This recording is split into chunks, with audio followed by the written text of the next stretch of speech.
Okay, guys. Firstly, thanks a lot for being flexible with a quick change in plans today. I really appreciate that.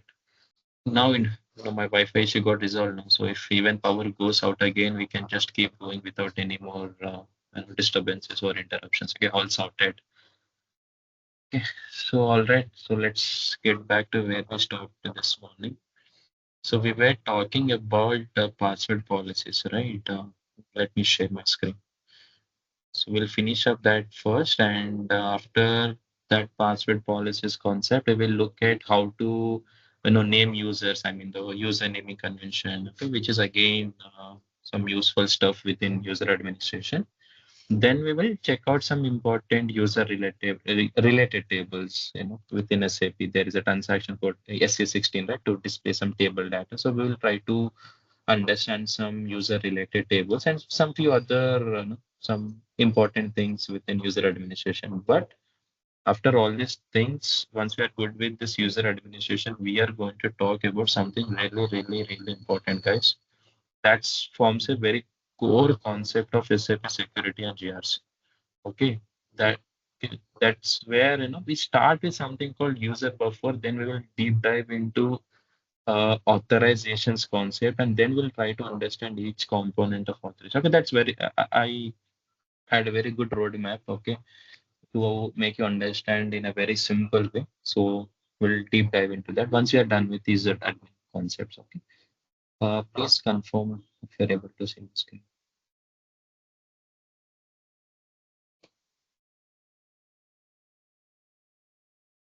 Guess no disturbance, right, from my side, or are you getting any kind of music or any noise? No, not getting. Okay, guess before I get kick started, so any questions so far? So far, fine, Sumanth. Fine. Mm, So yes, please Month, keep it more. Yes, yes, Jason. yeah.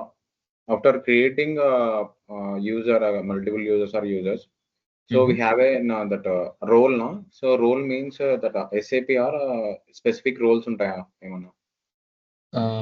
Yeah. Before understanding what roles are, what profiles are, we will try to lay some foundation concepts, Jashwant. Okay. Just understanding what is authorizations. Then we will try to understand one from SAP perspective what authorization means. Okay, in layman terms, like in a very generic way, what author we'll try to understand what are authorizations.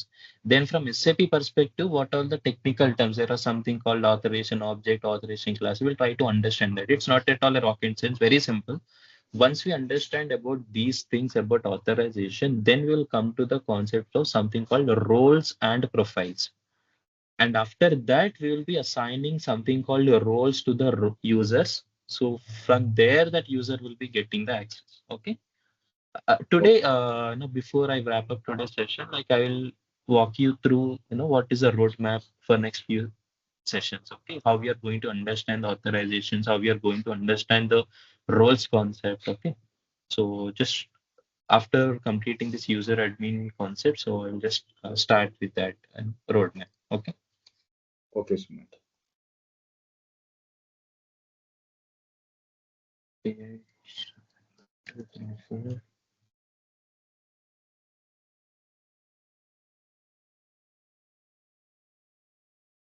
Okay, so we were discussing about the password policies. Okay, so what all things we covered in morning session? What a few minutes we discussed. Can someone quickly summarize if you remember? Hope everyone is maintaining running notes. Don't just rely on my documentation or just on the classes. Okay, please maintain your own notes because while explanation, many will come up with different queries. We'll be discussing a lot. So everything is not fully documented. Of course, I will be sending the details documentations, but still, please maintain your own handwritten or running notes and also do the hands-on. So please make sure you're following all these things. Okay. Yeah, anyone on within password rules, we covered the how to control, how to customize the generated passwords. okay, by the system. And also we discussed some blacklisted weak password. Okay, already we discussed enough on that. Then we started something called password policies. Okay, Yeah. so Yeah, yeah. basically, yes, yes, yeah. Actually, morning even I had a bit network issue. Could you please Mhm. re-explain the password policies from start? Sure, sure. Ah, Okay, let's quickly start from the beginning. Okay, so I was telling like beyond that default passwords and this blacklisted passwords and all that stuff, we have some additional password policies also that we set up in the system. And this is not like a frequent activity that this is a like kind of one-time activity that we do during the implementation itself, like in the starting phase itself. So once the client decides on what password policies they are going to follow. So going forward, like we will follow the same password policies. Like it's kind of a one-time setting in the system.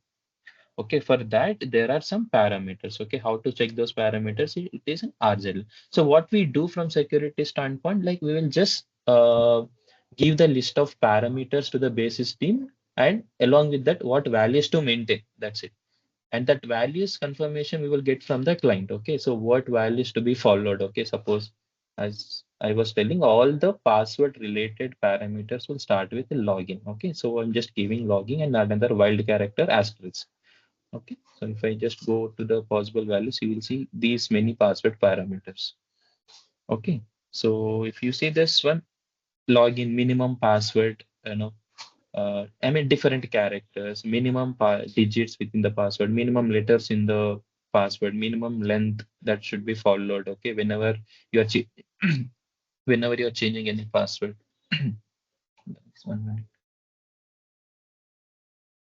Okay, and the minimum lowercase, minimum and special characters, minimum uppercase, and multiple login users. So I mean, like how many sessions you can open within one login. Okay, all that will be you know set here. So all this we will get we are not the deciding factors. Okay, we will just explain the client that okay, this particular parameter controls this functionality. I mean, not functionality, like this parameter controls this password rule. Okay, so what you want us to maintain, like that. So if you and also I discussed, like if you want to know the detailed documentation of any parameter, suppose I'm not sure what is this is login certificate request, I never encountered this parameter. What I'll just give that parameter here. I'll just click on this display documentation. So here it is clearly documented. Okay, what purpose it is. Okay, so it is some kind of a template, it seems. Okay, not much. If I open another one, okay, we were checking, okay, the special characters. If I execute this one, so you can see that explanation or on the documentation of that particular parameter. Okay, what it says. This parameter specifies the minimum number of special characters that a password must contain. It applies both when assigning the new passwords and when changing the passwords or resetting the password. So whatever parameters that you're setting here, even in SS01, when you are defining that initial password, right, while creating the user account, these password policies are applicable for that as well, and also when user is changing their password from the initial password, or whenever they are changing in the future. I mean, after certain period of time it may expire. Okay, whatever password policy we set up, and during that time also when he is trying to change his password, these are applicable. Okay, so these are the different parameters that we set. You can just get into RZ11 T code and check what all values are maintained for each parameter. How to do that? And I will just show you for 2 parameters. Okay.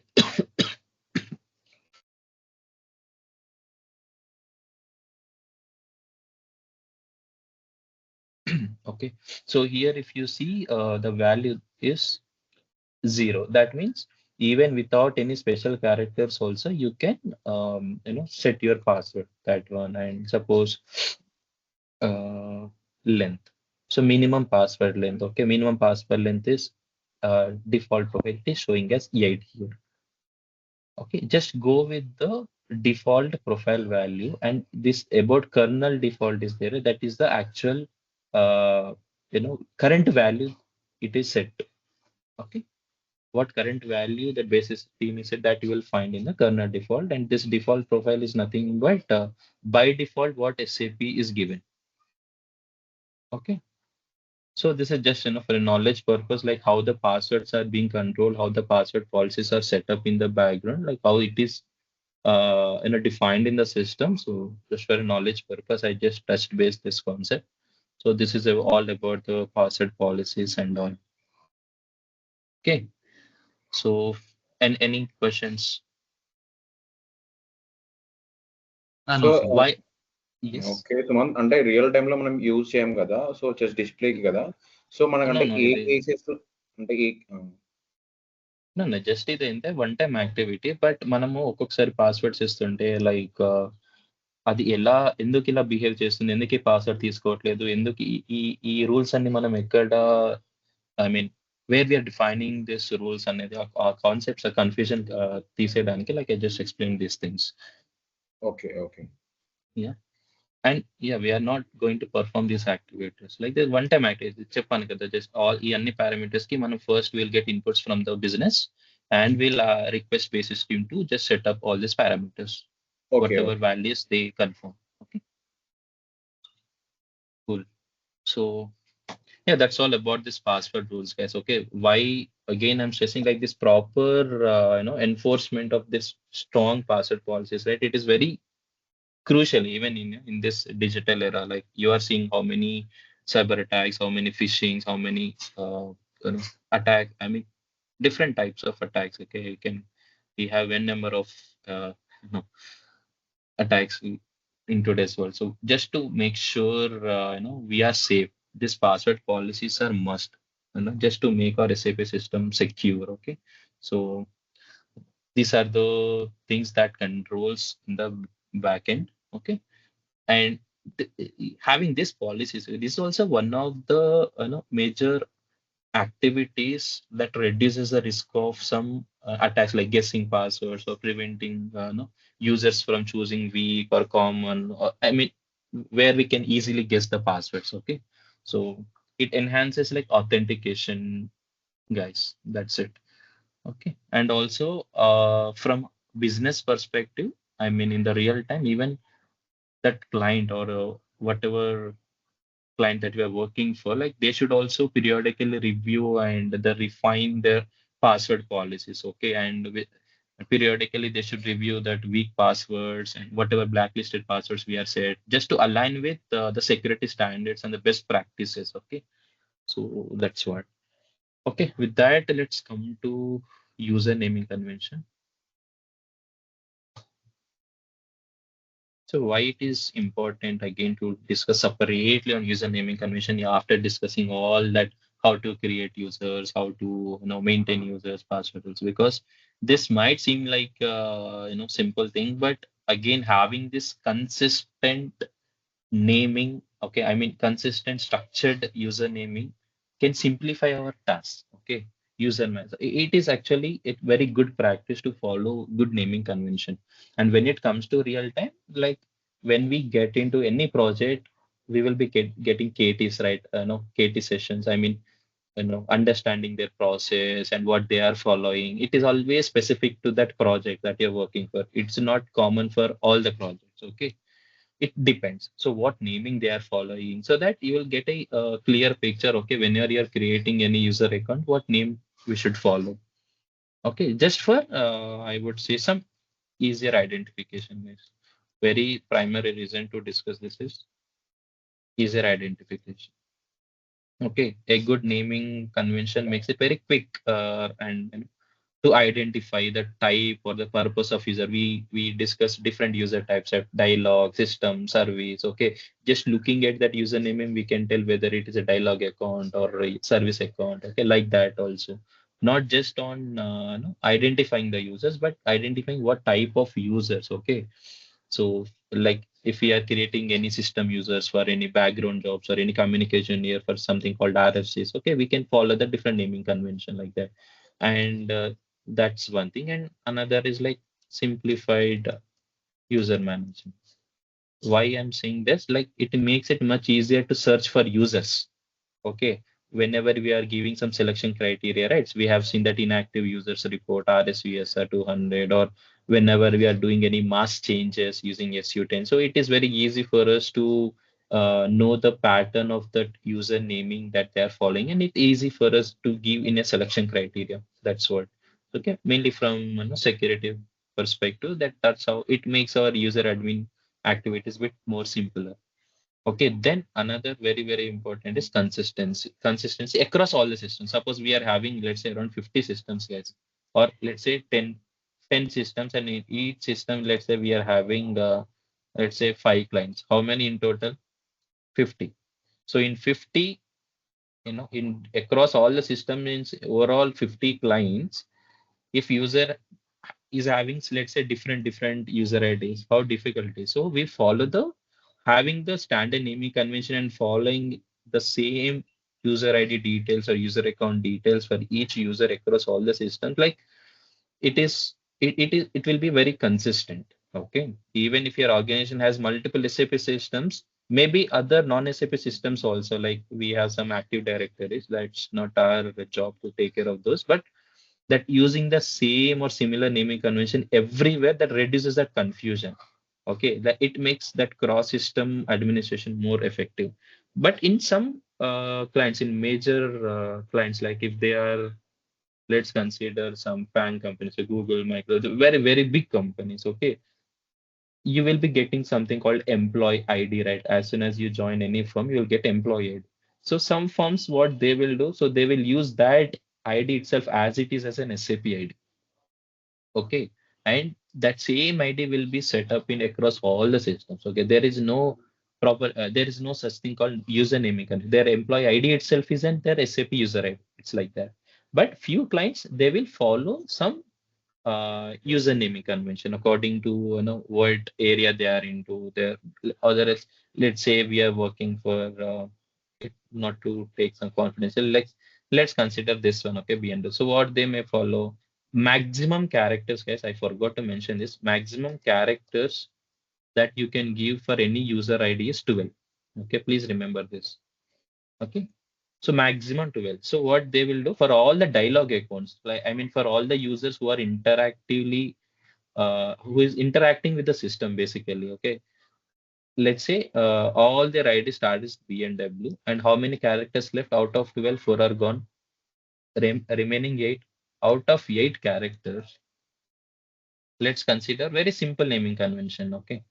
Let's say in first name, and everyone will be having first name and last name. So take out the first character and remaining all the characters, all 7 characters fill with the last name, wherever it is restricted. Okay. Then suppose both are having the same name. Okay. There will be few users in that case. Okay. It is not as simple as like this, guys. Suppose you have to consider some exceptions and define that user namings as well. Suppose both users are having the same name. In that case, so you will be okay if user ID is already existing with that. Suppose let's say Sandeep Kumar. Okay, we have this one. So as per the naming convention, what we can do, BMW underscore yes Kumar. So make sure this is not exceeding 12 characters. Suppose there is another Sandeep Kumar joined the organization. Okay, what? So I'm trying to create this S Kumar, but system throws me an error saying that this ID is already exist. In that case, what I will do, I will take 2 characters from first name and rest I will fill with this one. Okay, 1, 2, 3, 4, 5, 6, 7, 8, 9, 10, 11. Okay, it is not exceeding 12 like that. So, but all the user IDs should be unique. Even if there are 100 employees joined with the same name, their user ID should be unique. Okay, so that's how they will follow such naming convention. Okay, this is one of the example I have given. It's okay. Again, another reason why this is important is again enhanced security. Okay, a clear username convention can help you like quickly spot the user IDs. Okay, that don't fit that stand like which might need some further investigations. Okay, that's why. Okay, so that's why. And if I talk about the different user types, grouping users by different user types, okay. For dialog users, you can follow this kind of naming convention. So for our communication, okay, so our communication user types, you can follow, suppose if you are creating any user account for some RFC connections, okay, there is something called RFCs. So for all the communication user types, you can start with RFC underscore, okay, whatever you want.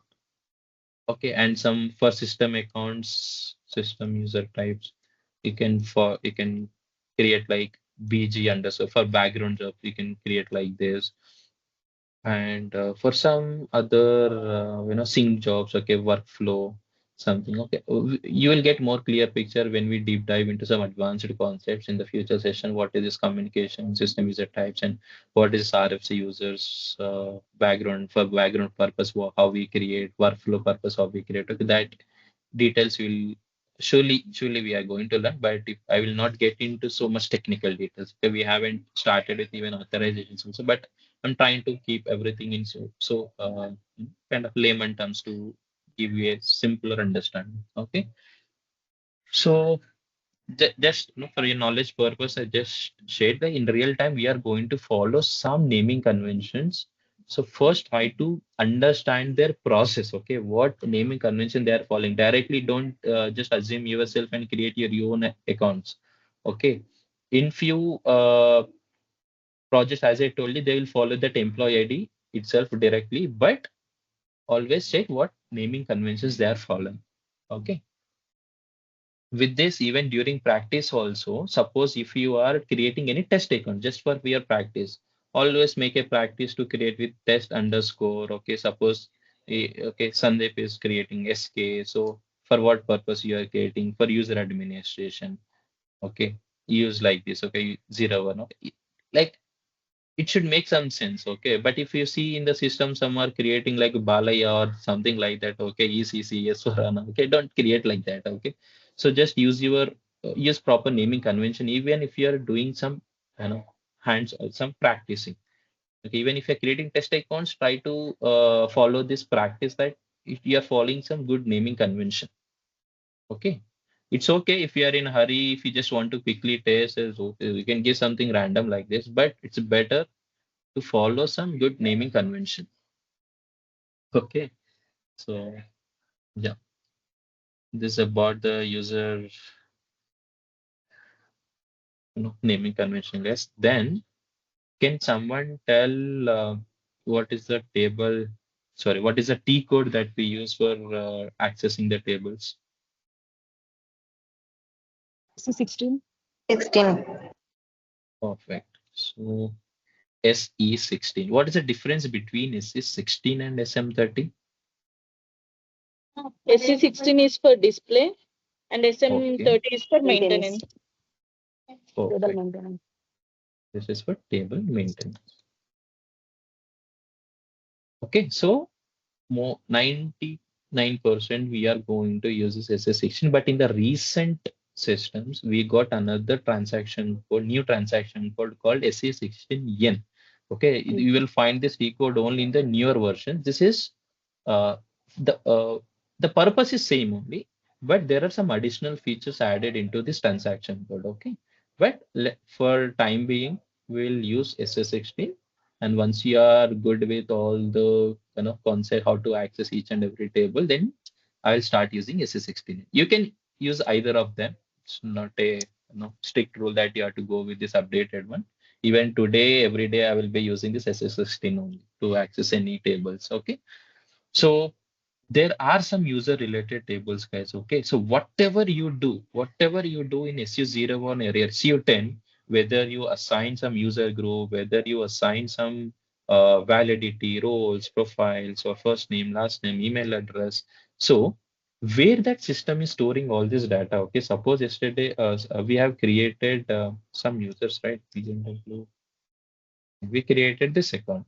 As soon as we fill these details, all the login data, address, parameters, like profiles, whatever we give it here, and when we click on save button, as soon as I click on save button, system is storing this particular user account details, technically we call it as user master data, somewhere in the database.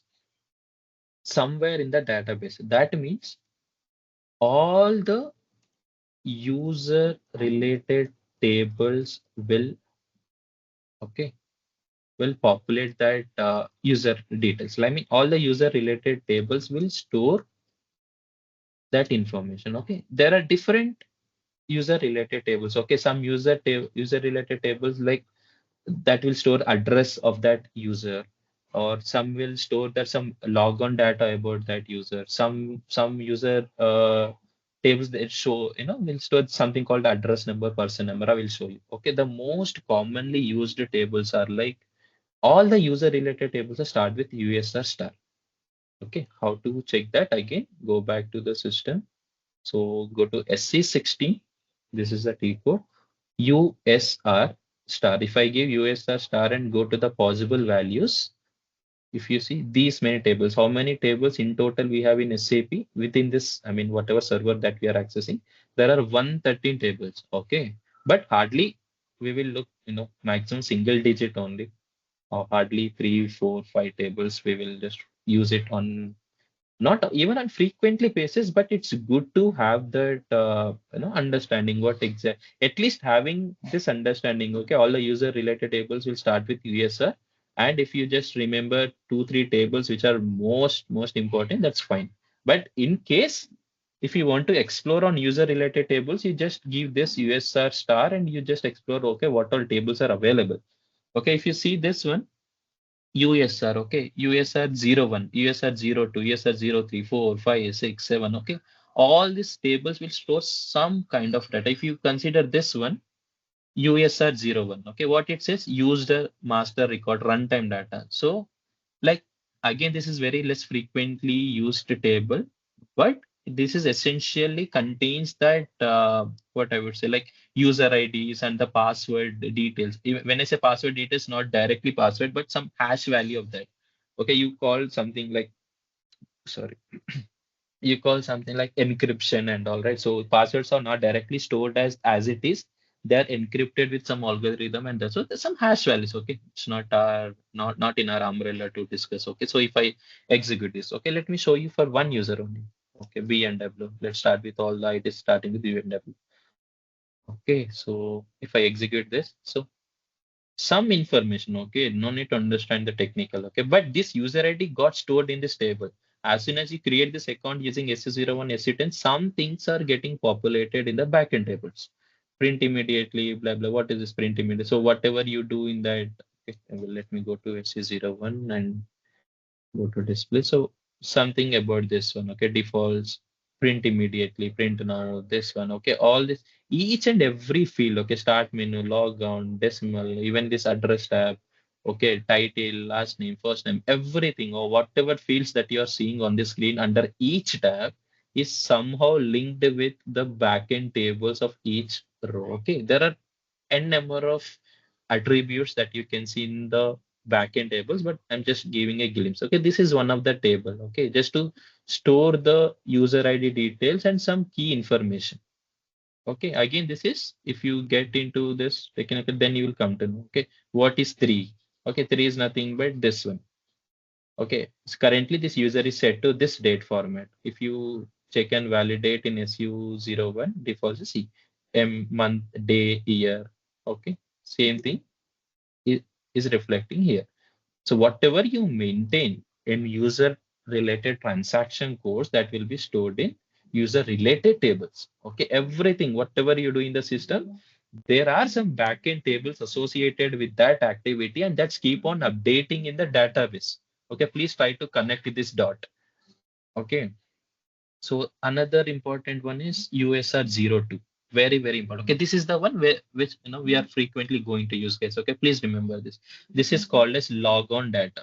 Okay, logon data. It's a uh, like in overall, like all the user related tables, this is the one which we frequently use. Okay, actually this contains all the address details, and even you can, okay, validity, user type, their user group. Okay, if they tried with some incorrected passwords, okay, how many incorrected attempts they did before getting into the system, and their log status. Okay, so either they're logged with incorrect password attempts or security administrator itself logged, or they logged after their, okay, suppose they attempted multiple incorrect attempts, so their user ID got logged, they never reached out to us. Okay, and finally we got to know that user ID is terminated and we logged them explicitly again.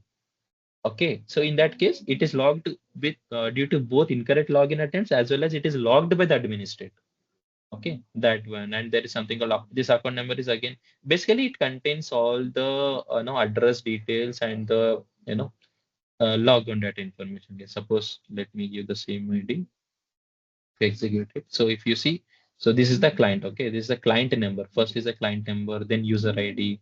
Okay, just forget about this password. Okay, some hash values or something like that, and whatever validity that you give, that will store here valid from and valid to. What is the user? That's why I ask you to remember the shortcuts. Okay, for each user type. A means the Dialog account. If I go to the possible values, A means Dialog, B means system, C means communication, L means reference. Okay, so we created as a Dialog user type. It is showing as a user type as A, and what user group you assigned. Okay, and log on number of failed attempts. Okay, okay, he might have tried with some incorrect password attempts for one time, and log status 0 means it is not logged. Okay, there are Not different, yeah, there are different user log codes. Okay, one is 0. 0 means your user is not logged itself. Zero means not logged. Okay, can anyone tell what all other log flag values we have, guys? You're already 32. experienced. 32. 32. So 64. what is 32 means? Global log. Global log. Okay. Okay. I'll discuss what is global log. 60. Okay. What else? 64. 60? 64 what? 4. Administration log. Perfect. Administration log. Or else we can call it as system administrator. Okay. Or else just, the security 120. folks who are going to log. What else? Perfect. 128. 128. 128. Perfect. What is this? Incorrect log on log. Yes, incorrect. This is logged due to incorrect login attempts. Okay, so these are the different values. These are the different user log flags you can see in table level. Okay, so just to throw more light on this, 0, it is nothing but a not log, like all good. They can log in. Okay, assuming that password and validities are okay, they can log in. They are not logged in the system. Global log means like it is globally logged by the administrator. This means like as a security consultant. Okay, so if this comes into picture whenever that CUA is in scope, central user administration is, suppose if you are managing all the system through one central system. So if you log through central CUA system, this log typically applies across all the child system. I mean, all the connected systems. Okay, if there is no CUA, there is no such thing called 32. Okay, you won't find. Very few clients have this CUA concept, and mostly they will be locking the users individually in the backends in the connected system, but sometimes they may log through CUA. That's during that time, like you will see this flag, log flag 32. Okay, again. So again, one another important is 64 and 128. This is quite important. Okay, 64, it is, as you told, it is locally logged, not globally, locally logged by an administrator. Okay, so a security consultant log that account. Okay, but this lock is specific to the current client or the system where that lock was applied. Okay, please try to understand the difference between 32 and 64. 32 is only when CVA comes into picture, but this is an individual to that client. Okay, so 128 again is a self-explanatory. This is logged due to incorrect logons. Okay, this is an automatic system lock. Okay, that happens when a user enters the wrong password too many times. Okay, so that threshold, okay, that particular value is set by a profile parameter again. Sumanth, Suppose, Sumanth, I yes. couldn't able to see the screen. Is it? Yeah. I'm sharing my screen. Is it same for others as well? No, for me. No, no. it's- Actually, you might be facing this issue. Okay, now I can see. Okay. Fine. Hope it is visible for everyone. Cool. Yes, Sumanth visible. Okay, perfect. Okay, along with this user log flags, right? So there is something called, as I told you, cumulative approach. Okay, when I say cumulative, suppose let's say the system will combine these values. When I say combine these values, again, that's a bit advanced concept. Just try to understand this, guys. Okay, if a user is logged for multiple reasons, let's say user is logged due to incorrect login attempts, as well as that account is logged with administrator. Then it will add up this 128 and 64 value, and it will show you as that flag value.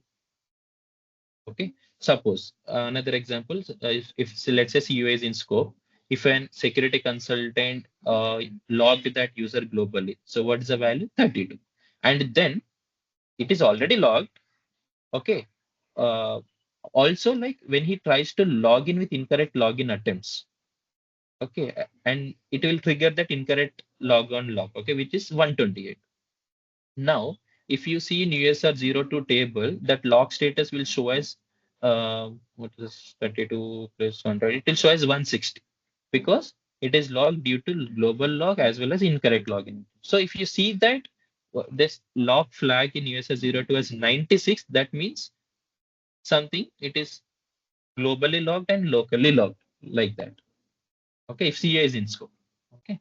So again, why is understanding this user log so important? Because especially for systems using something, we are going to discuss that GRC and all.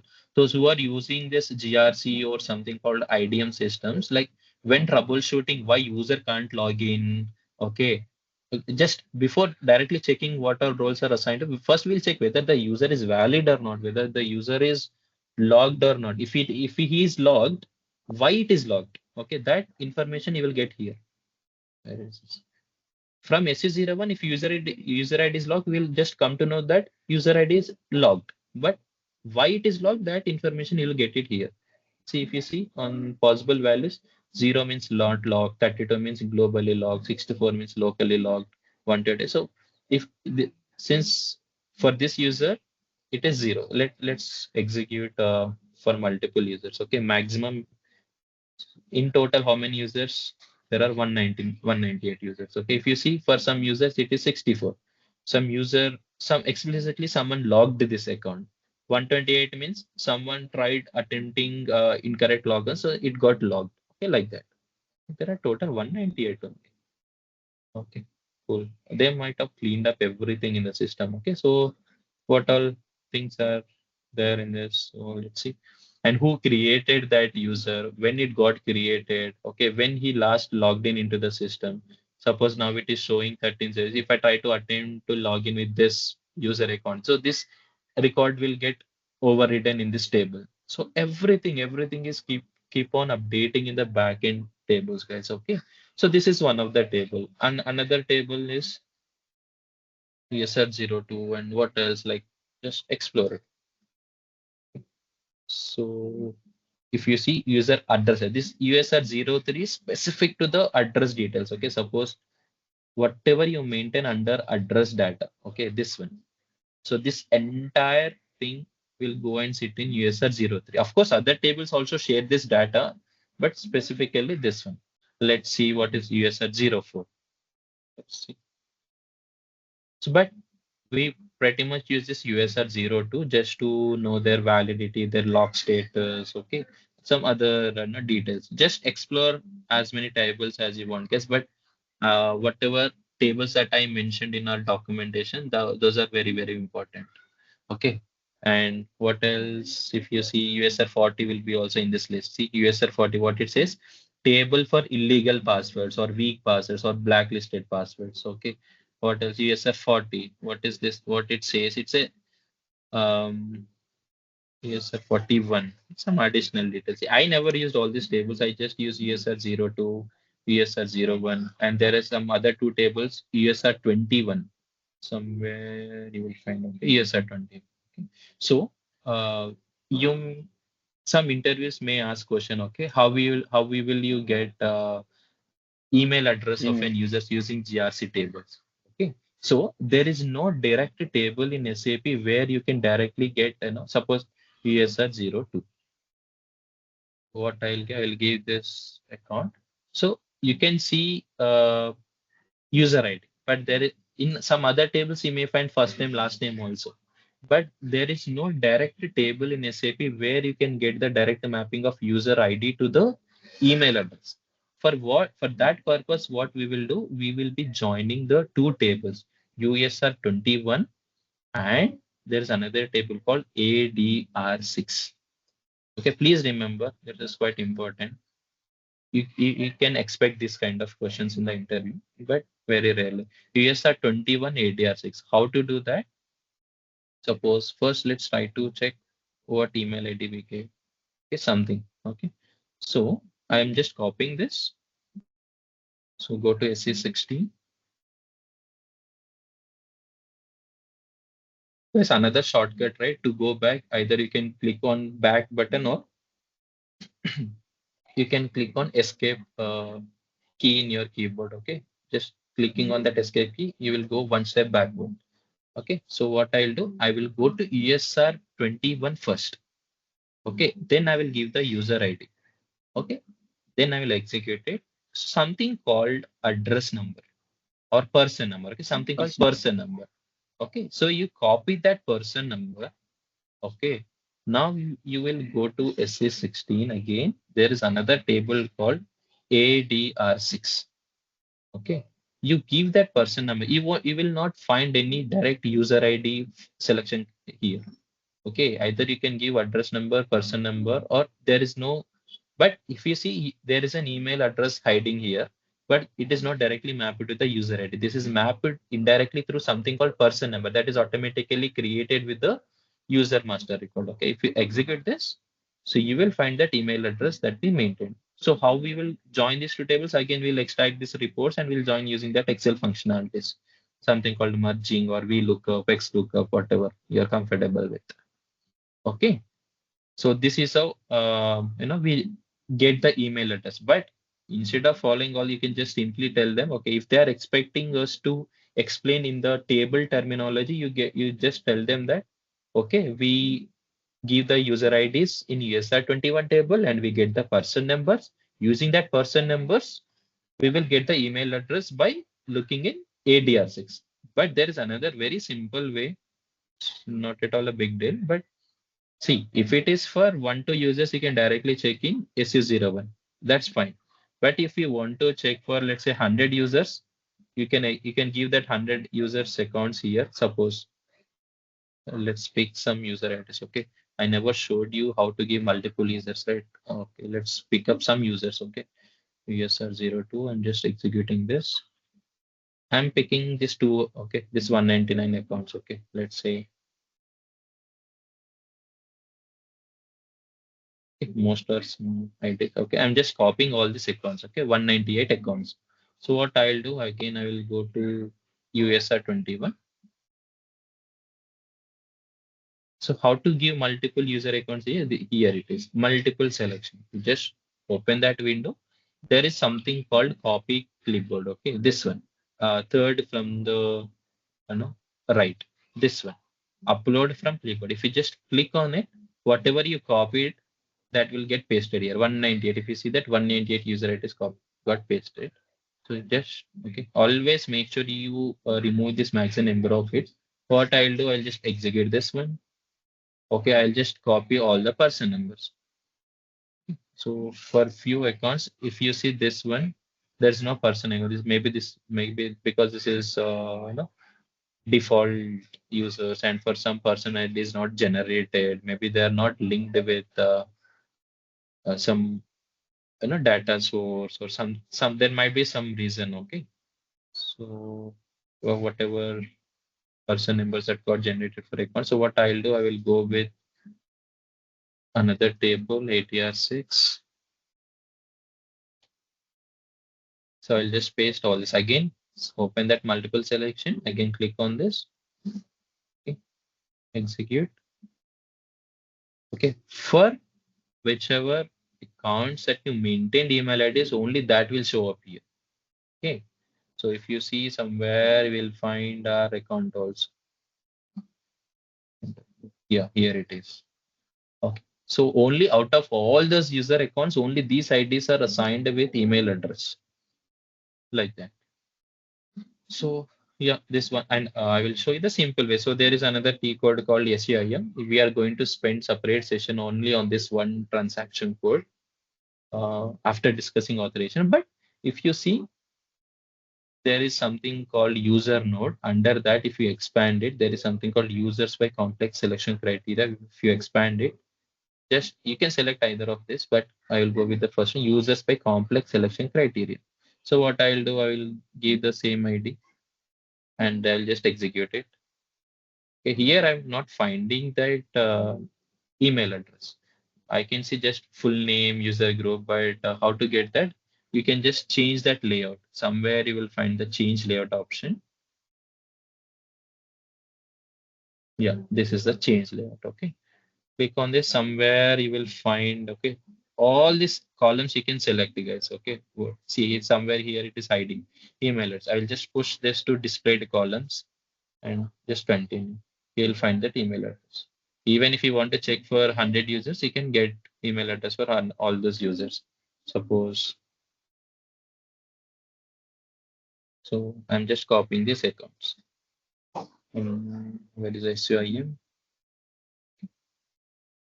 Okay, just try to understand, like there is another way to look around email address. Okay, again we'll come to this transaction. Don't get confused, what the screen, okay, or know what exactly we are doing. See, if you see here, okay, there are total 198 users, but I just want to just include email address.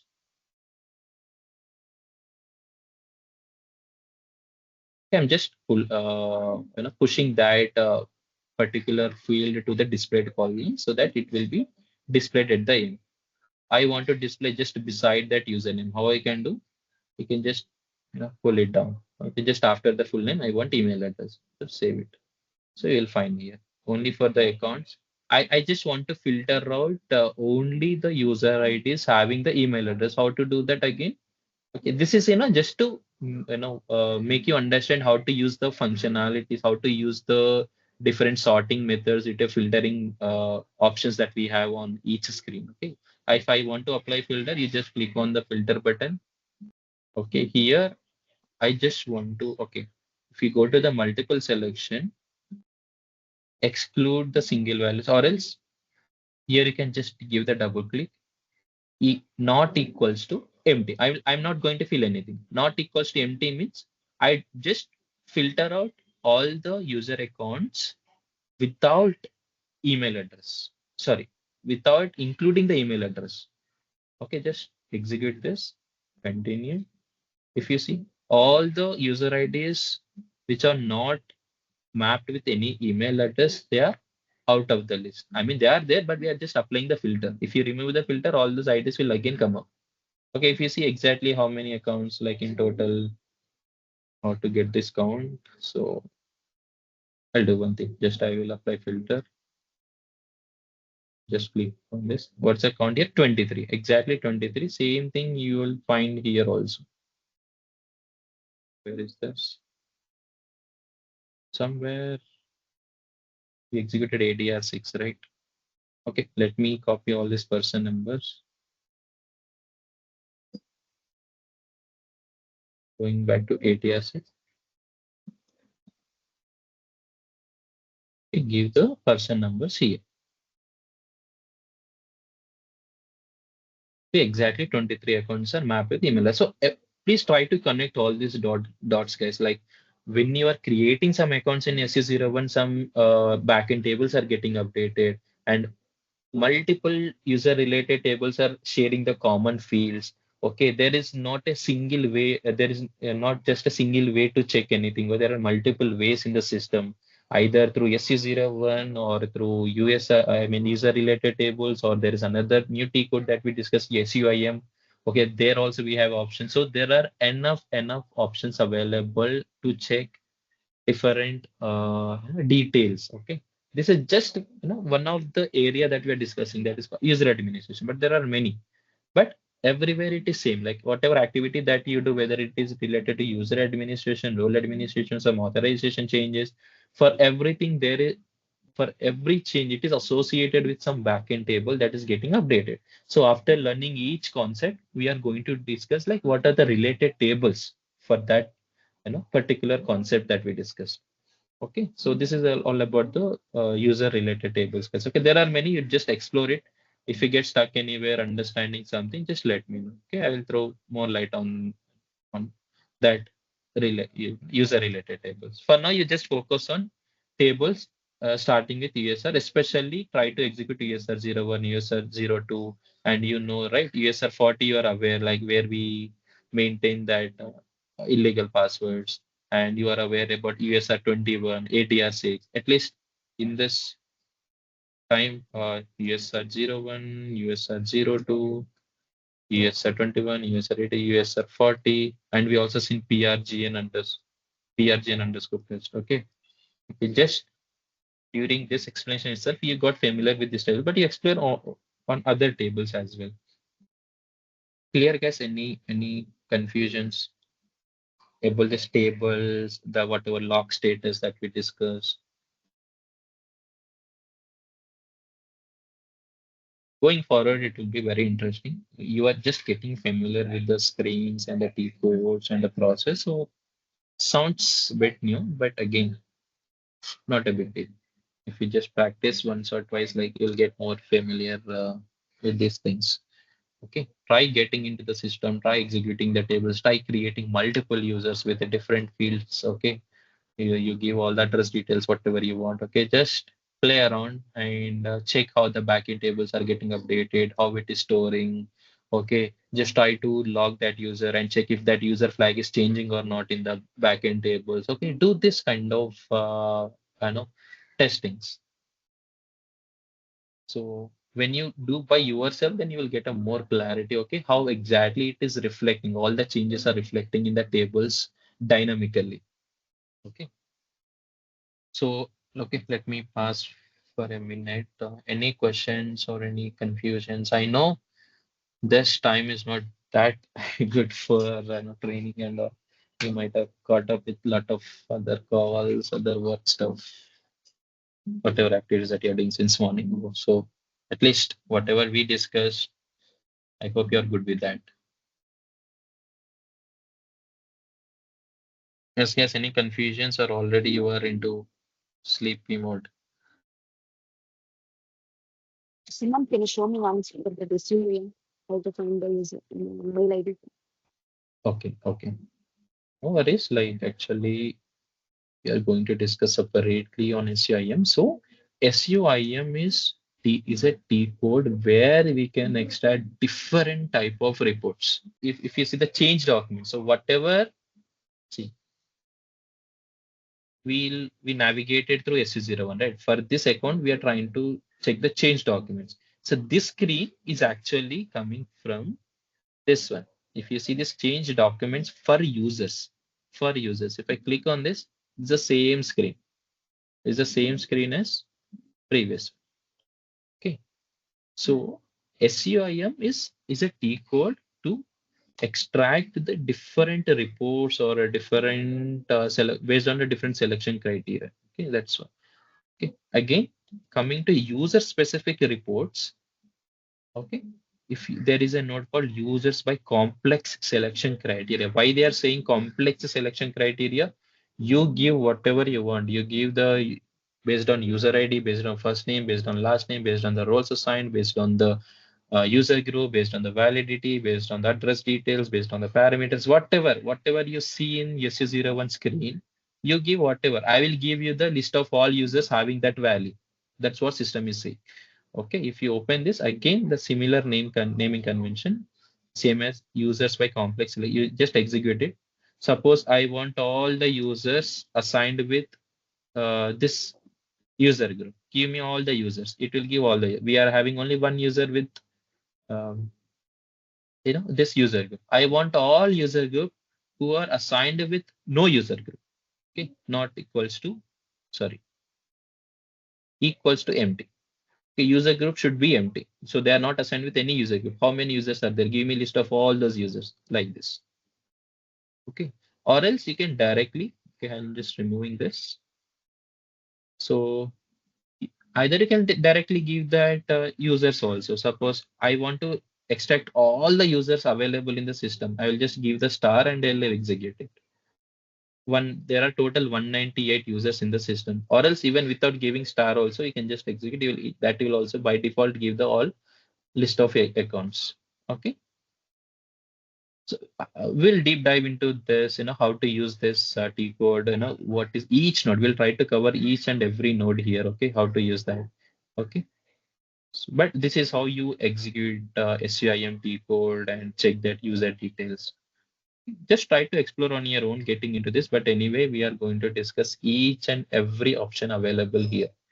Everything we'll try to touch base. Okay. I think Shweta, you are the one who asked this one, right? No, I got it. Sorry, not audible properly. Clear, or do you have any follow-up question Yes, on it's this? clear. No, clear. Okay, perfect. Okay, so this is all about user admin related activities, guys. But there is one thing I told that we'll be discussing. We covered change documents, inactive users, password roles, usernaming, user related tables, user. Okay. So this is very, very, very important. I'll just set the roadmap that what we are going to discuss for next 2 to 3 sessions. At least 3 sessions, okay, not 2 to 3, at least 3 sessions, okay.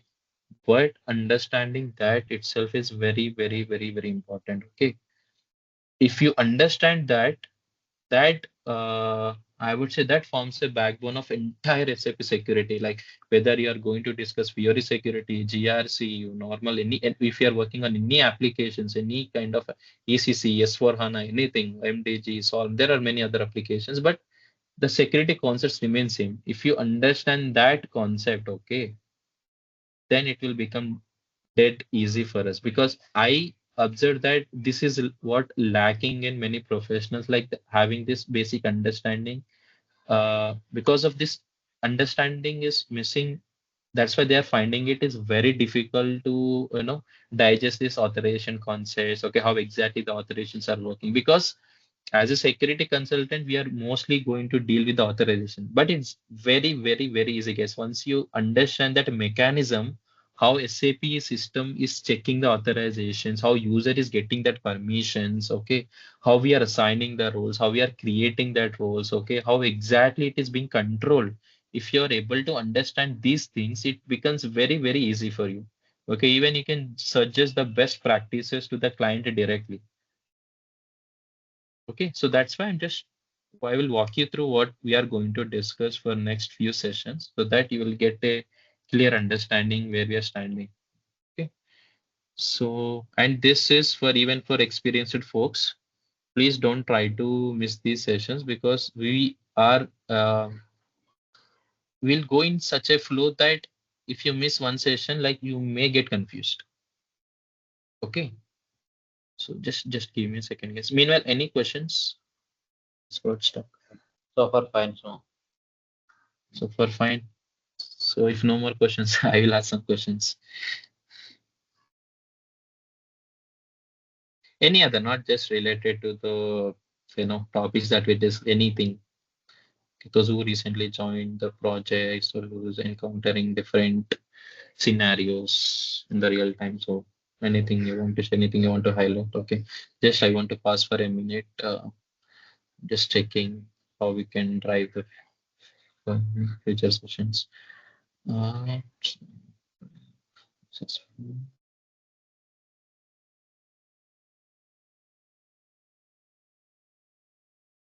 Hello Suman, yes. Who's this? User admin అయిపోయిన తర్వాత ఇందులో difficult గా questions ఏమేమి పడతాయి అవి discussion చేస్తాం. Sorry, I Interview didn't లో get you. I mean, interview point of view lo అడుగుతున్నారా? Interview point of user Here, admin I guess, అయిపోయాక yeah, just a second, just a second. Here, yeah, everyone is based in Hyderabad only. Shweta, is it okay if we continue in Telugu for a moment? Yeah, sure, I sure. guess Sumant. you can understand, Yeah, I but can understand. okay, cool. Yes, Vinod, చెప్పండి. యాక్చువల్గా మనకి interviews user admin అయిపోయిన తర్వాత explain చేస్తారా అంటుంది interview question point of interview questions నేను ఒక document పంపిస్తాను. So whatever we discuss so far, okay, they may ask very basic questions. Okay, how you create the users, okay, if there are some bulk users, how what is approach that you are going to take. Simple. For single user Okay. maintenance S01, for mass user maintenance SU10, and they may ask very frequent asked questions in user related concepts are like, what are the different user types? Okay, what are the different user log statuses we have? Can you name some user related user related tables, or how to extract the inactive users? How you will find the change documents for any user? So whatever topics that we are covering, most probably you are going to face such questions. Okay, they'll not go They beyond will that ask mostly. difficulty questions like that. Some We need scenario to based take it for the questions that you can able Yeah. to answer once we complete the authorization role administration, including that. Okay, so Okay. why I'm purposefully parking those concepts now, because I'm going in a flow that, okay, so that at the end, after 7 to at least after uh, 1 week, or after 10 days, like you will Role able to connect all those dots. So you will get a very clear picture, okay, what SAP security is. Okay. Okay, so Understood. till that time, I'm just expecting only one thing from you guys, like whatever we discussed so far, just get perfect with that.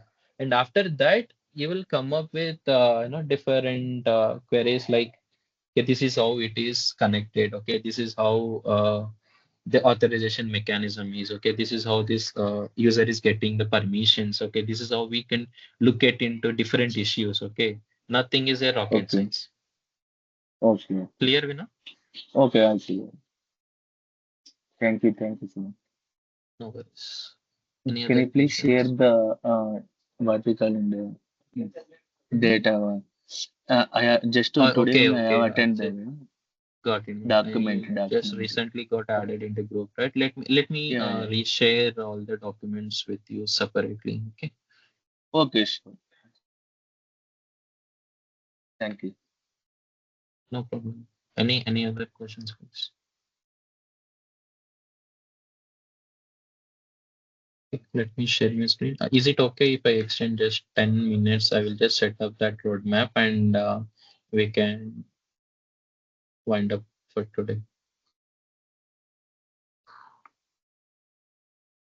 Is it okay for everyone, or you want me to continue the next session?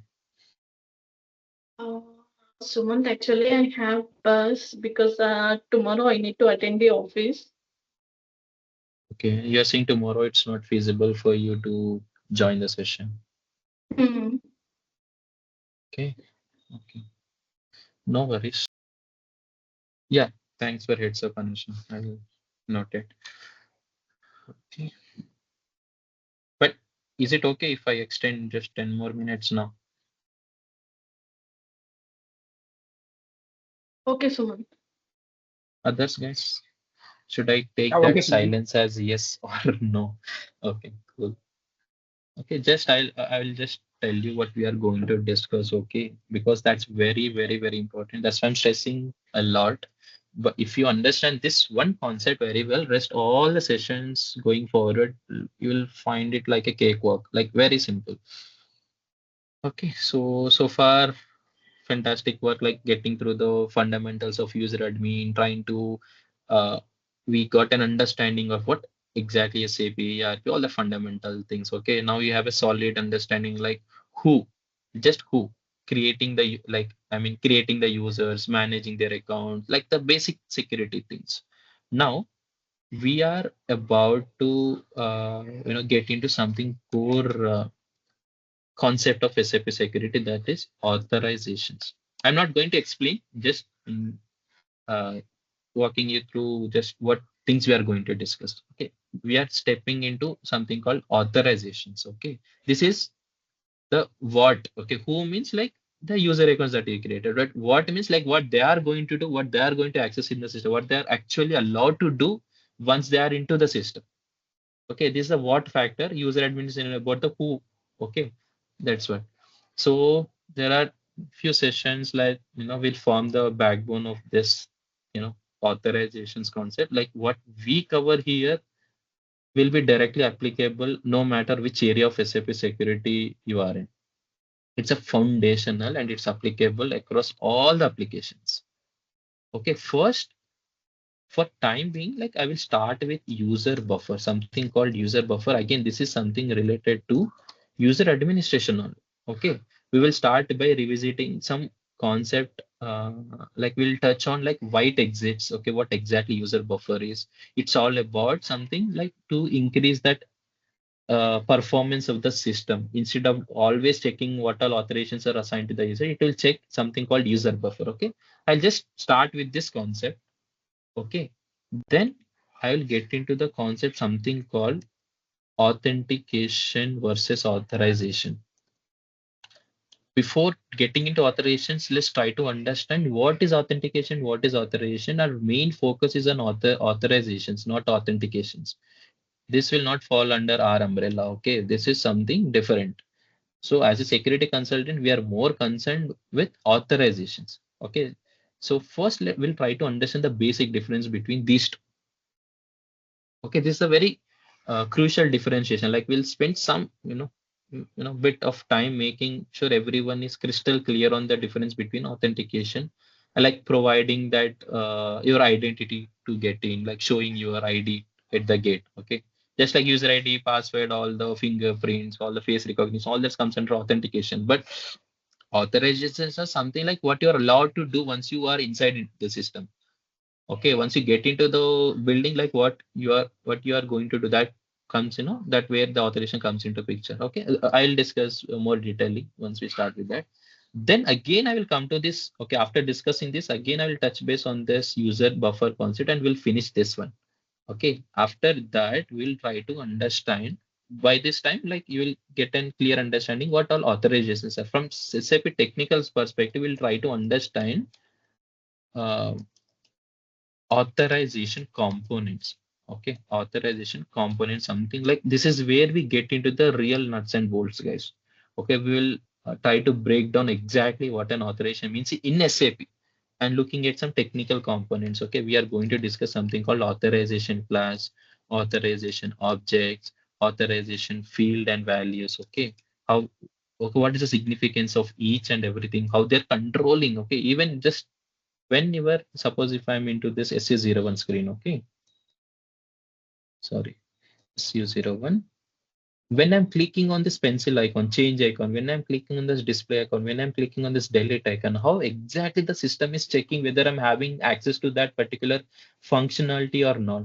If I just click on change button, automatically it is taking me to another screen. But I'm not getting any authorization error like you are not authorized to exit to change any user. So you're not authorized to get into change mode. I'm not getting any such error. It is successfully allowing me to next screen. But if suppose if some any FICO user or some any, let's say, SD member or MM member, any other functional member, if he tries to execute this, he will get an error. So all that it's such granular level, it's such that actually each functionality is something controlled by these components. Okay, we'll try to understand that. Okay, so after understanding that authorization components, okay, again there's a detailed session on this. Okay, everything is lined up very well, so no need to worry. Then we'll try to understand something called roles and profiles. Okay, here we'll touch base this concept something called roles, and this is kind of a building blocks. Okay, I mean, just for our general understanding, there is no such thing called building blocks in SAP security. Just like these are like building blocks to user access. Okay, users don't get assigned with hundreds of tiny authorization objects, fields, classes directly, but they are assigned with these authorization through something called roles. Okay, and every role is associated with something called profiles. That understanding you will get. Okay. So we will discuss in detail about roles and profiles. After having this understanding, then we will deep dive into different types of roles. Okay, different types of roles. Okay, we'll just look at the different types of roles that we can build and why we can use them. Okay, there are many. Okay, just on higher level, we have something called single and composite roles. But within single roles, we have something called as master, something called as derived roles, with something called as what else? Normal, normal single roles. Okay, or else I'm calling it as enabler roles. Enabler roles. Okay. There are many. Okay, we are going to discuss the different types of roles and what is the significance of that particular role type. Okay. Then after all these discussions, then we keep everything into a practice like role building. Okay.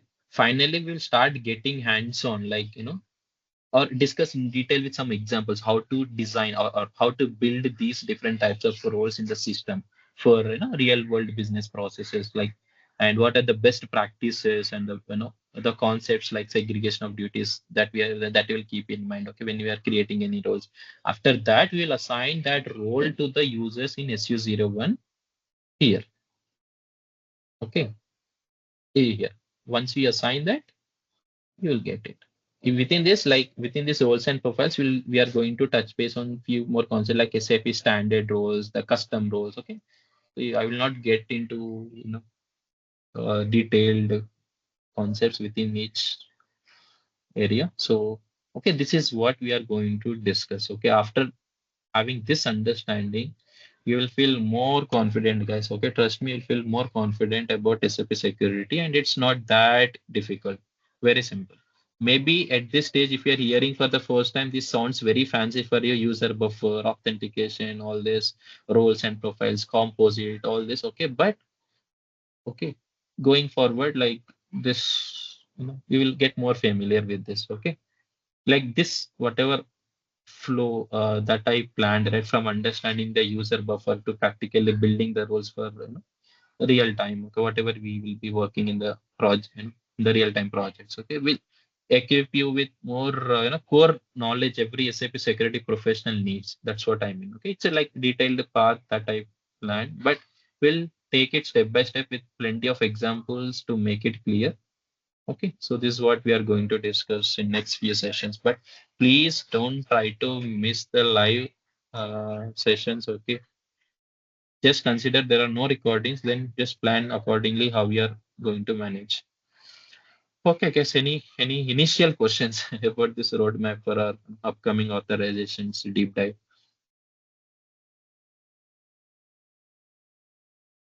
You'll find more interesting. Okay, when we start with roles and profiles. Okay, if we are just following whatever, and before that, after completing this user buffer concept, I'm going to give you one case study on user administration, whatever we discussed so far, right? So I'm going to give one case study. Please practice that. We are to complete it. You should document it and send out. Okay. Maybe you can, present also if you are willing to show your presentation. So like, because that's what you do in the real time once you get into any team. Okay. You can also show that whatever case, how you completed that case study. But I'm going to give that document. I will share that document. Everyone, what process that I follow basically here in any batch. Like I'll ask you guys to create your own accounts first in the training server, and you perform that case study with that account only. Okay, with whatever ID that is created on your end. So I will be checking all the change documents. So what all you did in the system, I will be just reviewing. Okay, and that's it's a great learning process, guys. Okay. Don't consider this some kind of assignment or some kind of evaluation. No, that's just purely for learning purpose. It's highly beneficial for you guys only. Okay, I'm going to give you that case study once we are done with this user buffer concept, so that at least you are good with how to create users, how to maintain, how to access the user related tables, how to control that password related policies and all that stuff. Okay, okay, I will not you know, bombard more stuff on you this time. So let's wrap up here. If any questions, please let me know.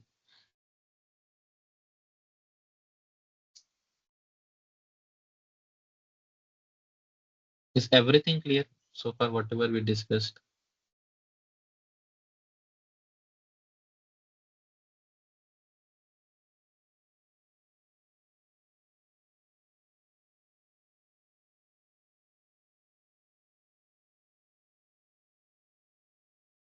So much silence. Yeah, Sumant. Perfect. Actually, if we get to, I mean, if we practice, Mhm. we're getting the option. See, that's the reason why I'm stressing a lot. Guys, please practice all that stuff. Okay. I mean, we might be struggling at some point. No? At that Yes, time. yes. So that's why you start practicing, and whatever queries you're getting, don't hesitate to reach out to anyone and directly call me as well. Okay. Especially weekends, I'm available, but in weekdays, if I'm busy, I'll let you know. But surely I will address you whenever I get free time. Okay. Yeah. Do as much practice as you can. Okay. At least initially, not initially throughout the training, please follow that process. Like just make your hands steady, and so that you'll get more familiar with the process. And that this is what you're going to do in the real time also once you get into the project. Okay.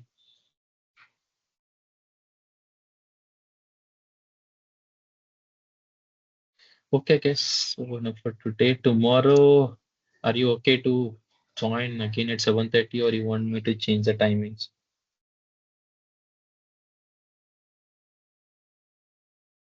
Okay, Suman. 7:30. 7:30 morning. Morning. Okay. Yeah, fine, Sumant. Fine, Sumant. Okay. Can uh, whoever is okay with 7:30, can you please raise your hand so that I can at least see who are not ready? Perfect. Anusha, anyway, you're not going to join, right? Tomorrow, you're having some other things. Okay, perfect. All are ready. Okay, okay, guys, let's connect at 7:30 tomorrow. Okay, thanks a lot for all your attention and being flexible today. So we'll start with those concepts tomorrow. You are clear with what we are going to discuss, right? At least. And it's very Yeah, crucial, guys. Suman. Okay, please don't Yeah. miss those things because everyone here is very eager, looking themselves in the SAP security domain in the long term. So that's why I'm just stressing a lot few things. Okay, just considering that things in mind. Okay, thanks a lot, guys. Have a good rest. Bye bye.